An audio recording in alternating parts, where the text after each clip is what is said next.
కమ్మనపల్లి నివాసి తిరుమలప్ప గారికి కుమారులైన రామప్ప కృష్ణపల్లి వీళ్ళిద్దరూ కొంతకాలం వరకు అక్కడే వేరే ఊళ్ళో కాలపు చేసుకుంటూ ఉన్నారు.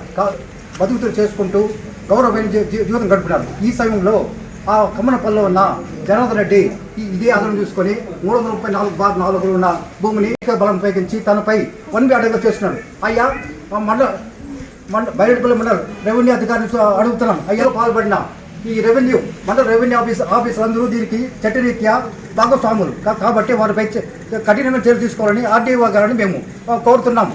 మరియు కలెక్టర్ గారిని అడుగుతున్నాము. అయ్యా అతడు నిరుపేద కుటుంబము, ఒక పూట జరిగితే ఒక పూట జరుగుతుంది. అటువంటి వాడు జనార్దన్ రెడ్డిపై ఆర్డీఓ కోర్టులో కొట్టేసి అతనికి ఒక పేదవాడికే విజయం లభించింది. అతనికి కోర్టు వచ్చింది, కోర్టులో జడ్జిమెంట్ అయింది. ఏమనిచ్చింది? ఇది తిరుమలపు ఉంది, తిరుమలపు కుమారులైన రామప్ప కృష్ణ వారే అనుభవించుకోవచ్చు అని ఇస్తే ఈ మొటేషన్ భూమి ఎందుకు చేయరు? జనార్దన్ రెడ్డి ఎందుకు ప్రశ్నించరు? నీకు ఈ భూమి ఎట్లా వచ్చింది అని ఎందుకు అడగరు? మేము మానవ హక్కుల జాతీయ హక్కుల సంస్థ తరఫున సూటిగా ప్రశ్నిస్తున్నాం. అయ్యా బయటపల్లి ఎంఆర్ఓ గారిని అడుగుతున్నాం, అయ్యా ఈ దళితుల భూమిని మీరు ఏ విధంగా చేశారు మరి అడుగుతున్నాం. ఇతనికి అవినీతి చేస్తున్నాం, వారిపైన అందరూ కఠిన చర్య తీసుకోవాలని, ఒకవేళ కుమారులకు న్యాయం చేయాలని కోరుతున్నాం.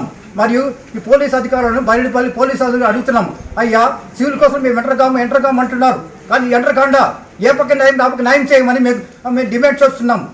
కనుక దళిత భూములు దళితులకే రక్షణ కల్పించాలి. దళితులకు మోసం చేసిన వారిపై కఠినం చేసి వారిపై SC ST కేసు నమోదు చేయాలి. ఒక 3 ఏళ్ల కాలం అతను కోర్టులో ఆర్డీఓ కోర్టులో తిరిగి అలిసిపోయి అది న్యాయం జరిగింది. కనుక ఖచ్చితంగా తిరుమలప్ప కుమారులైన రామప్ప కృష్ణప్ప గారు చేయాలి. పోలీసుల దాడులను పోలీసు బెదిరింపులను ఇకపై వారిపై చేయకూడదని మేము ఖరాఖండిగా తెలియపరుచున్నాం.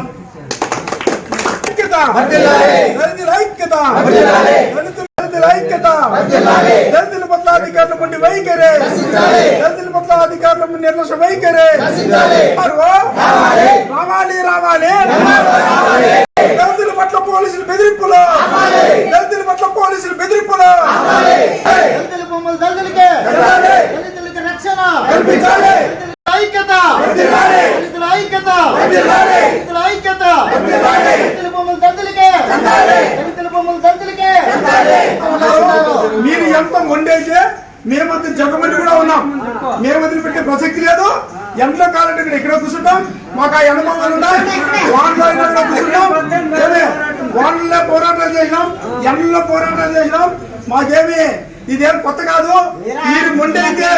మీరు మొండైతే మేము జగమండి దళితు అదే అక్కడ కొల పెత్తందారులు అంత మాత్రం వస్తే కుర్చీ వేసుకొని ఫ్యాన్లు వేసి కూర్చొని పెట్టేవాళ్ళు దళితులు. కాబట్టి ఎండలో ఉండిపోండి, మేము వచ్చేటప్పుడు మేము కాళ్ళకి తీసుకుంటాము.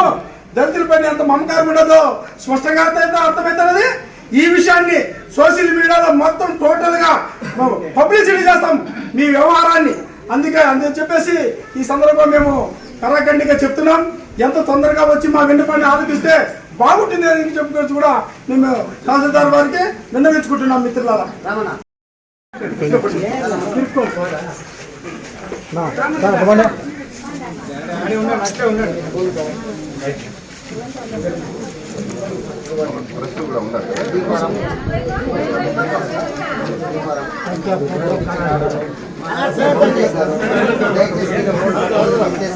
దీపావళి ఉంది కదా,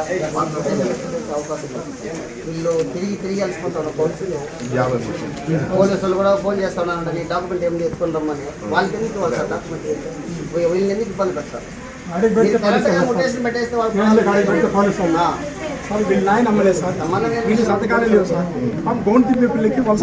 ఇందులో ఉన్నాయి సార్.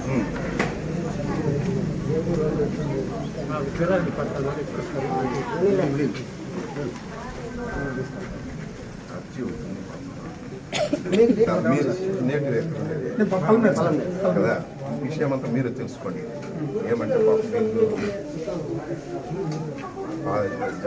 ఫస్ట్ వీళ్ళు 9 పేరుతో పట్ట 50 గుర్తు. మళ్ళీ ఏం చేశానంటే ఏదో జరగక అమ్మేసిపోతే మళ్ళీ జగన్ చెప్తాను.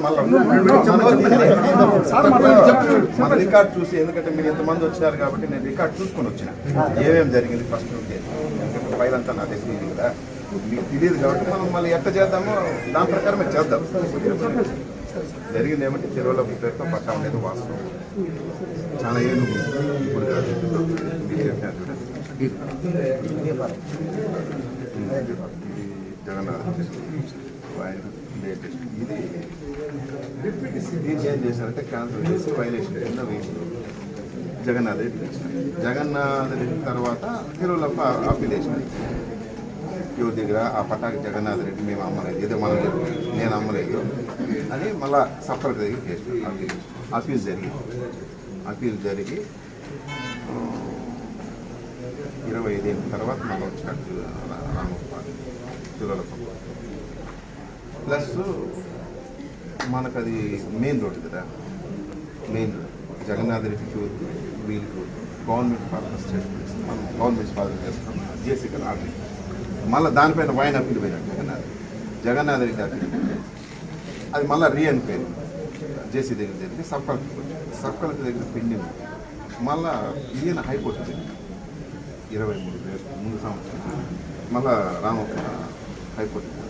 High court pending. మనం కూడా హైకోర్టులో వేసినాం. హైకోర్టు కేసు జరుగుతూ ఉంది ప్రస్తుతానికి. ఇది మ్యాటర్ దాంట్లో హైకోర్టులో జరుగుతూ ఉంది. ఇక సబ్ కలెక్టర్ మన ఫలం నేర్పిస్తుంది, ఆర్టీఓ దగ్గర కేసు జరుగుతుంది. ఇది దాని స్టేజ్. ఆర్డర్ ఏమో గవర్నమెంట్కి అయిపోయింది, ఈయనకు లేదు వాళ్ళకి లేదు. ఇప్పుడు వాళ్ళకి ఏ ఫర్క్ ఉంది సార్? మేము అతి ఇచ్చినాం కదా, వీటన్నిటిని పరిశీలించి దీని ప్రకారం మాకు ఇన్వెస్ట్మెంట్ పంపించండి. ఇస్తారు. మేము వాటి దగ్గర కావాలంటే వెళ్తాం.